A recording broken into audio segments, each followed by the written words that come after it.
A continuación trataremos del poder de las palabras. Nuestras palabras determinan lo que recibimos. Así como los pensamientos afectan a nuestras circunstancias, las palabras también lo hacen. Nuestras palabras forjan nuestra actitud y determinan lo que vamos a atraer y a experimentar.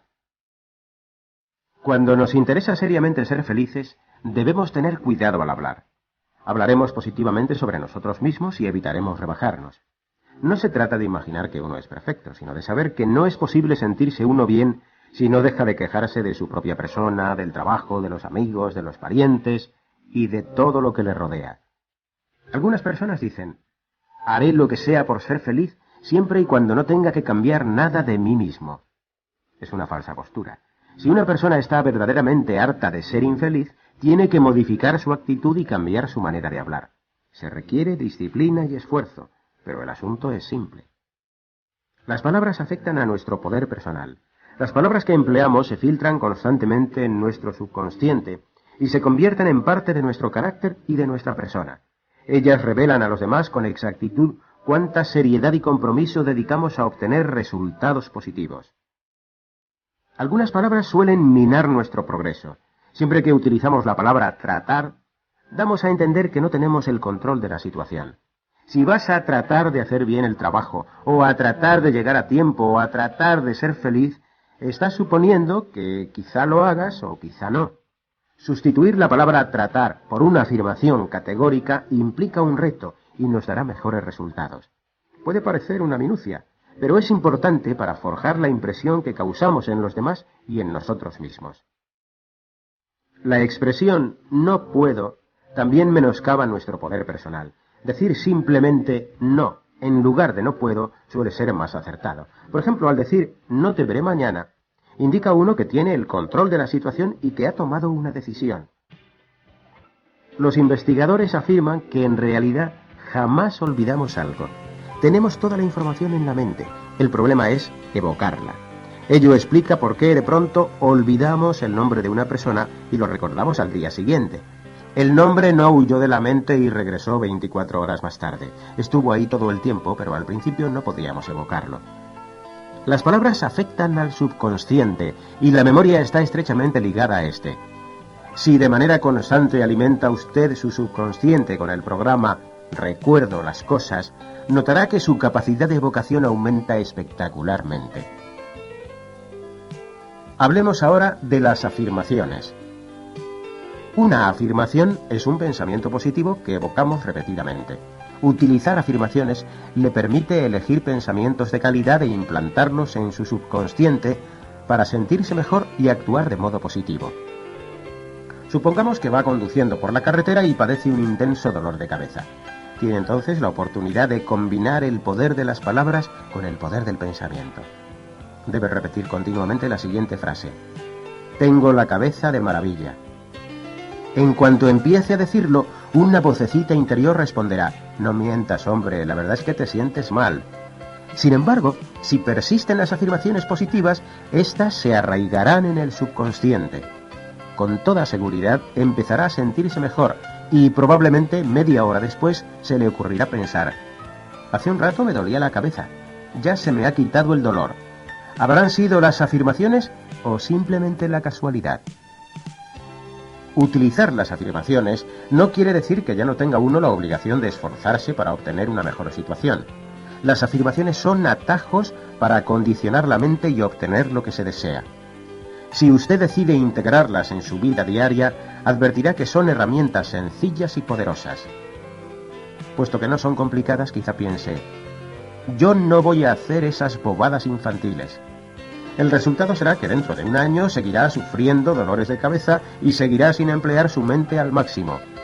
Como hemos señalado antes, usted tiene la última palabra y toma la decisión. Existen ciertas reglas que debemos tener presentes al hacer uso de las afirmaciones. En primer lugar, como dijimos anteriormente, su mente siempre se mueve hacia lo que piensa. Por lo tanto, si utiliza una afirmación tal como no discutiré con mi marido o no estoy enferma, los resultados dejarán mucho que desear. Su mente seguirá desplazándose exactamente hacia lo que no quiere. Muchos individuos hablan siempre sobre lo que no desean y después se preguntan por qué eso es precisamente lo que les sucede. Recuerdo que en el colegio algunos profesores nos hacían escribir frases como «no hablaré en clase», «no llegaré tarde» y «no arrojaré cosas al suelo». No se daban cuenta de que a través de esas negaciones propiciaban la mala conducta. Vaya que sí la propiciaban. El segundo principio que debe tenerse presente es que las afirmaciones son mucho más efectivas cuando se repiten en voz alta o cuando se escriben. Si solamente se piensan, la mente tiende a vagar hacia otras cosas. Decirlas en voz alta o escribirlas mantiene la concentración en ellas. Además, al hablar o escribir, involucramos a otros sentidos físicos y por tanto el efecto es más poderoso. El tercer aspecto que ha de tenerse en cuenta es que la repetición es importante. Si desea reestructurar el sistema de creencias que ha utilizado durante 20 o 30 años, hará falta perseverancia. No espere dar la vuelta al curso de su vida con solo repetir 6 veces «realmente soy muy feliz». En síntesis, las palabras que empleamos afectan a nuestra manera de pensar y de sentir. Nuestros pensamientos inciden sobre lo que decimos y sentimos. Nuestros sentimientos influyen sobre lo que decimos y pensamos. He aquí el triángulo de la victoria. Terminaremos este capítulo hablando de la gratitud. Recuerdo que de niño me aconsejaban mostrarme agradecido por las cosas buenas de que gozaba. Mi madre nos pedía que rezáramos y diéramos gracias por el amor de nuestros padres, por la abundancia de alimentos, por tener un lecho tibio, por nuestros hermanos y hermanas, por nuestra buena salud y por todas las demás cosas que dábamos por seguras. Años más tarde, advertí que una actitud agradecida también surte efecto a nivel mundano. Al descubrir cómo opera la mente y al saber que tendemos a recibir lo que subconscientemente esperamos, pensé que para seguir teniendo buena suerte necesitaba sentirme afortunado. Es absolutamente indispensable dar gracias a Dios por lo que tenemos. Debemos ser conscientes de todas y cada una de las bendiciones que hemos recibido. Sobre esta base, debemos intentar explicar por qué la mente actúa como un imán y por qué gravitamos hacia aquello que pensamos. Si uno comenta que nada le sale bien, que nunca le alcanza el dinero, que nadie le quiere, que siempre le tocan los trabajos desagradables y que la vida es una desdicha, continuará atrayendo más calamidades. A nivel consciente, hará caso omiso de las oportunidades que se le presenten, rehusará las ofertas de ayuda y continuará hacia la bancarrota económica y emocional. A nivel subconsciente, rechazará las oportunidades y atraerá desgracia tras desgracia para comprobar que la vida se desarrolla como esperaba. Desde su punto de vista, nada puede salirle bien ni tampoco puede formar un patrimonio, por lo cual él mismo procurará crearse una vida acorde con su sistema de creencias.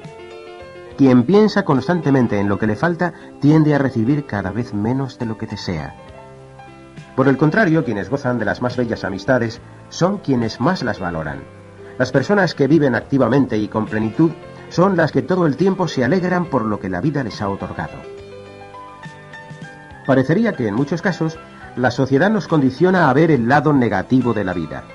Si 10 cosas marchan bien y una mal, tendemos a fijarnos en esta última. Cuando uno de nuestros hijos contesta correctamente 11 de 20 preguntas en un examen de matemáticas, no nos interesan las 11 contestaciones correctas, sino las 9 equivocadas. Cuando nos duele la cabeza no decimos, me siento bien del pecho, del estómago, de las piernas y de los brazos, sino, me duele la cabeza. Demasiadas personas opinan que ser realista y racional significa mirar solamente los defectos. Una actitud de agradecimiento es la garantía de que nuestra atención se dirige hacia lo que queremos. Si nos visualizamos en una vida de abundancia y prosperidad y damos gracias por lo que tenemos, muchas otras cosas buenas llegarán a nuestras vidas. Cada vez más frecuentemente saldrán las oportunidades a nuestro encuentro. Se trata de un mecanismo maravilloso. En el capítulo 4 trataremos de las metas. Vamos a analizar los motivos para establecer metas y ciertos principios que debemos seguir para alcanzarlas. Viktor Frankl, en su obra El hombre en busca de sentido, describe la vida en un campo de concentración durante la Segunda Guerra Mundial. Frank calculó que solo 1 de cada 28 prisioneros lograba sobrevivir a los horrores de la prisión. Así que realizó un estudio para establecer por qué unas cuantas personas lograban sobrevivir mientras que muchas otras perecían. Advirtió que los supervivientes no necesariamente eran los más aptos físicamente, los mejor nutridos o los más inteligentes. Lo que descubrió fue que quienes sobrevivieron tenían una razón para seguir adelante, tenían una meta. En el caso de Frank, su ardiente deseo era volver a ver el rostro de su esposa. Todos los supervivientes tenían metas diferentes, pero a fin de cuentas tenían una meta. Son las metas las que nos hacen seguir adelante. ¿Se ha dado usted cuenta de que se siente más feliz en mitad de un proyecto que al finalizarlo? ¿Ha observado que cuando concluye un proyecto empieza a buscar otro nuevo? Hemos de señalar 2 puntos de gran importancia.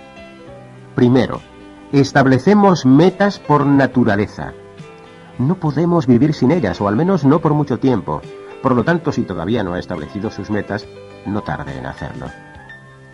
Segundo, no importa tanto la meta, sino el hecho de tenerla. Algunas personas se las ingenian para posponer continuamente aquello que les gustaría hacer en la vida. Como no están totalmente seguras de que su meta sea la que más les conviene, nunca hacen nada. Buckminster Fuller, reconocido como una de las mentes más creativas de este siglo, formuló la llamada ley de precesión como parte del proceso de establecer metas.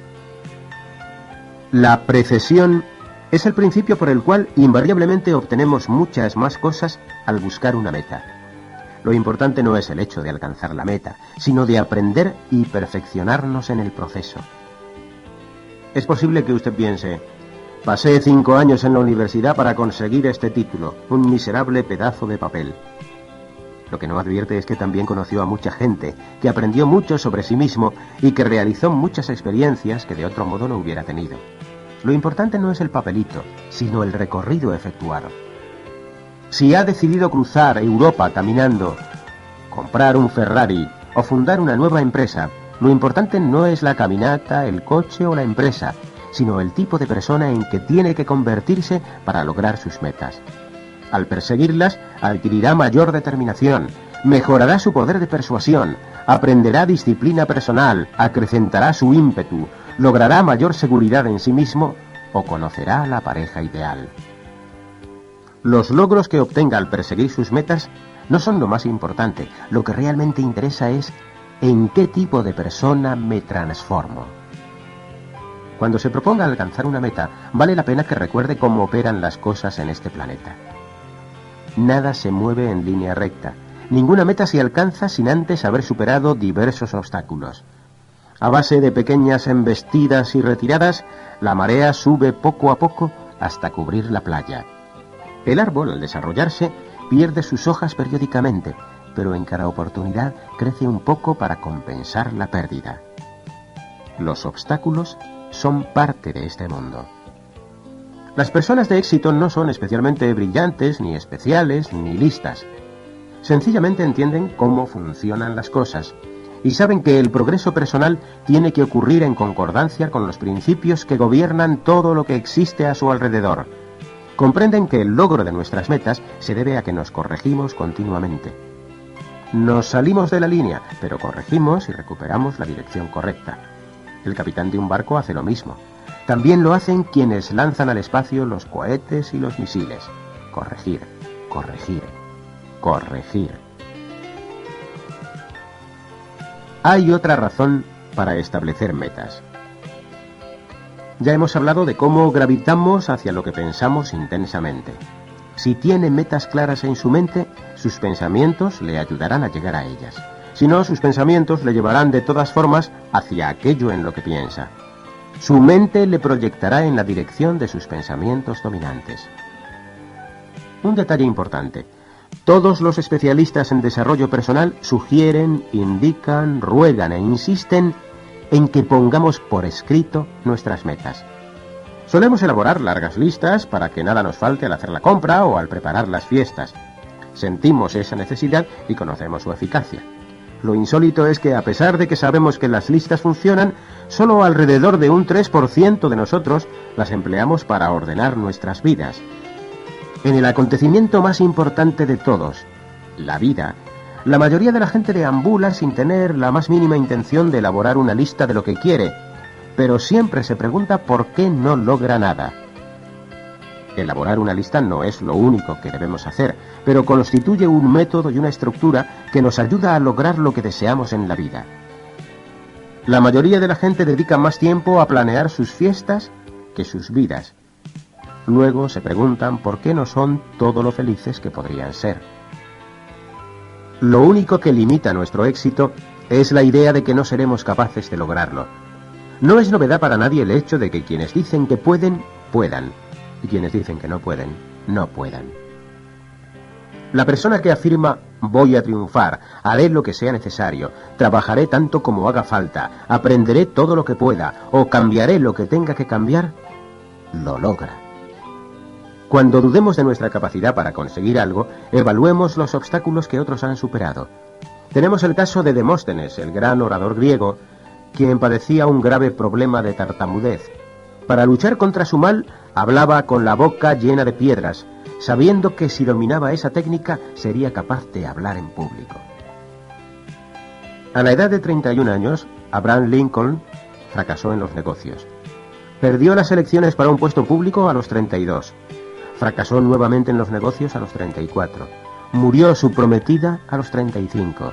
A los 36 sufrió un colapso nervioso.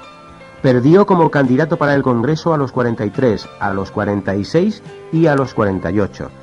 Perdió como candidato a senador a los 55. Fracasó en su afán de ser vicepresidente de los Estados Unidos a los 56. Y perdió otra vez como candidato a senador a los 58. A los 60 años de edad, fue electo presidente de los Estados Unidos y hoy se le recuerda como uno de los grandes líderes de la historia universal. Winston Churchill era un estudiante pobre con un problema de habla. No solamente obtuvo el premio Nobel, sino que llegó a ser uno de los oradores más sublimes de nuestros tiempos. A Julio Iglesias lo echaron del coro del instituto. Ello no le impidió convertirse en el cantante que más discos ha vendido en toda la historia. La lista es interminable. La moraleja sin duda es: lo que cuenta no es dónde se empieza, sino dónde se va a terminar. Las dificultades son una bendición si optamos por verlas como tales y las utilizamos como incentivos para mejorar. Tenemos la capacidad suficiente para resolver problemas y para descubrir nuevos métodos de hacer cosas. Los problemas son parte integral del mundo y nos mueven a aprender, a experimentar, a ponernos en acción. Lo singular de los seres humanos es que podemos experimentar mucho más que las demás criaturas. Podemos crear de la nada. Los animales no componen música ni fundan empresas. El hecho de que seamos seres humanos implica problemas, pero también supone que podamos amar, reír, llorar, intentar algo, caer y levantarnos. En definitiva, los problemas nos hacen crecer. Como dijo Horacio, la adversidad revela al genio, mientras que la prosperidad lo oculta. Aprendemos más de nuestras derrotas que de nuestras victorias. Cuando perdemos, abrimos los ojos, analizamos, nos reorganizamos, planeamos una nueva estrategia. Cuando ganamos, nos limitamos a celebrar y aprendemos muy poco. He aquí otra razón para aceptar de buen grado los errores. Existe una anécdota de Thomas Alva Edison que ya se ha hecho legendaria. En una ocasión, cierto caballero le preguntó qué había sentido al fracasar tantas veces en sus intentos por fabricar una bombilla eléctrica. Edison respondió que nunca había fracasado, sino que había descubierto miles de maneras en que no debía fabricarse. Esa actitud positiva frente a los errores le permitió aportar al mundo ese hallazgo fundamental. Colón buscaba erróneamente una ruta más corta a la India y se topó con el continente americano. El hombre que fundó la compañía IBM, Thomas Watson, señaló: la mejor manera de triunfar es duplicando el número de fallos. Las equivocaciones en realidad no lo son. Debemos hacernos a la idea de cometer ciertos errores de juicio y aceptarlos como parte del proceso de aprendizaje. Fracasar no es vergonzoso. Lo vergonzoso es no hacer el intento. Existe una ley para el éxito, la de la siembra y la cosecha. Newton descubrió la ley de la causa y el efecto, es decir, que a toda acción se opone una reacción equivalente. Se obtiene lo que se invierte. Si plantamos tomates, no cosecharemos cardos. Este principio se aplica a todo lo que hacemos y a todo lo que experimentamos. No podemos transgredir esta ley. Nuestra salud mental y física, nuestro éxito en los negocios y nuestras relaciones personales son gobernadas por una fórmula que nos exige pagar por adelantado. Lo fascinante de esta ley es que nunca sabemos a ciencia cierta cuándo recibiremos nuestra recompensa, pero las recompensas siempre llegan, y la incertidumbre respecto de su llegada contribuye a hacer la vida más emocionante. Lo que ahora tenemos es resultado de lo que hemos sembrado hasta la fecha. Si en la actualidad gozamos de excelentes amistades y relaciones afectuosas, se debe a que hemos preparado el terreno y sembrado la amistad. Si nuestros negocios florecen, es porque hemos realizado los esfuerzos necesarios para lograr buenos resultados. Si criticamos a la gente, seremos criticados. Si hablamos bien de los demás hablarán bien de nosotros. Si defraudamos, seremos defraudados. Si nos alegramos por el éxito de otros, probablemente lograremos más triunfos. Si decimos mentiras, nos mentirán. Si amamos, seremos amados. Esta regla de oro se ha expresado a lo largo de la historia de muy diversas maneras, aunque su principio es constante.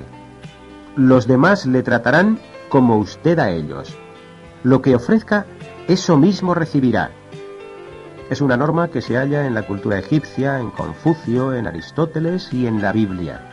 Se trata de una ley común a todas las culturas. Lo maravilloso de la naturaleza es que nos retribuye mucho más de lo que invertimos.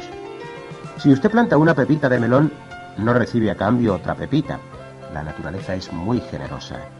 Con pocas pepitas puede cosechar un gran cargamento de melones. Este principio se aplica a todo lo que hacemos, pero primero es necesario abrir el surco para sembrar. Hablemos ahora un poco de los riesgos. Alcanzar cualquier meta implica un riesgo. Alguien puede pensar, yo no estoy dispuesto a correr riesgos, no me subiría a la rama de un árbol. Lo que tal persona no advierte es que en la rama están los frutos. Existe una ley en este planeta que se asegura de que los resultados lleguen después de haber corrido ciertos riesgos y no al contrario. La mayor parte de las personas iniciamos nuestra vida con una actitud muy positiva ante los riesgos. Los niños están siempre ansiosos de vivir aventuras. Por ello las madres suelen encontrar a sus hijos en lo más alto de las escaleras, corriendo por la carretera, colgados del techo, detrás de un caballo y en situaciones similares. A los niños felices y sanos, igual que a los adultos sanos y felices, les encanta vivir nuevas experiencias y desarrollarse. Cuando damos los primeros pasos tambaleantes, corremos riesgos, pero nos encanta. Entre los 2 y los 22 años de edad, muchas personas sufren un dramático cambio de actitud. Les preocupa estar seguras y a salvo. Pasan las noches pegadas al televisor, hechizadas por las hazañas de los superhéroes. Se nutren con grandes dosis de telenovelas y programas cómicos, en tanto que sus propias vidas degeneran en un desfile de días y meses aburridos. Sin embargo, el que no arriesga, no gana. Para aprender a caminar tenemos que arriesgarnos a caer y lastimarnos. Para ganar dinero tenemos que correr el riesgo de perderlo, y ganan más los que más arriesgan. Para poder ganar un partido de tenis tenemos que encarar la posibilidad de perderlo. Los ganadores corren más riesgos que los perdedores, por eso ganan tanto. Por el mismo hecho de arriesgarse más, los ganadores pierden más veces que los perdedores, pero luego sus victorias se van acumulando. Y a los triunfadores se les recuerda por sus éxitos, no por sus fracasos. Recordamos a Edison por la bombilla eléctrica que funcionó, no por las que fallaron. Después del riesgo, llega el compromiso y el esfuerzo. Todos los que logran algo en la vida han decidido hacerlo. El alpinista que escala el Everest es el que afirma, lo haré. Los que dicen, voy a intentarlo, o voy a ver si puedo, o voy a tratar de, probablemente regresarán a casa antes de lo previsto. Esto mismo se aplica al hombre de negocios, al deportista, al profesional y al artista. Necesitamos comprometernos para obtener resultados. La vida de Gandhi prueba el hecho de que una sola persona absolutamente comprometida puede cambiar la historia de una nación. Si se ha comprometido a algo, tiene que ser consciente de que los demás le pondrán a prueba. Los niños ponen a prueba a sus padres todo el tiempo con la esperanza secreta de no verlos caer. Todo el mundo busca a quién admirar. Además, ocurre algo interesante cuando nos comprometemos. Con frecuencia, el compromiso basta. En otras palabras, si está dispuesto a realizar cualquier cosa que sea necesaria para lograr su meta, generalmente no habrá necesidad de que la haga. Pero si sus propósitos son tibios, probablemente será probado hasta el límite de su resistencia y todo le costará mayor esfuerzo. Los insectos y los animales casi siempre están en actividad. Se preparan para el invierno o para la primavera, se bañan, limpian sus nidos, alimentan a las crías y hacen lo que les indica su naturaleza. También descansan. Siempre están involucrados en lo que hacen. Podemos pensar que están plenamente satisfechos. Aprendamos de los animales. Para ser felices necesitamos mantenernos ocupados. Desatender las cosas cuesta caro. La negligencia echa todo a perder. Los marineros lo saben con respecto a los barcos, los atletas respecto a sus cuerpos, los estudiantes respecto a sus carreras. El esfuerzo debe hacerse porque se desea, porque es nuestro privilegio y alegría aprender, probarnos a nosotros mismos, ensayar y adquirir experiencias. El error que mucha gente comete es trabajar solo por los resultados finales y no por el gusto de hacer las cosas bien. Entonces, si no obtienen los resultados deseados, se desilusionan. Puede suceder que un vendedor realice todas las llamadas telefónicas necesarias y no venda nada, y por ello llegue a la conclusión de que fue un mal día. Nada de eso. El vendedor debe hacer las llamadas porque lo desea. Debe deleitarse en su propia capacidad de ensayar y de refinar su estrategia. Los resultados serán una ganancia adicional.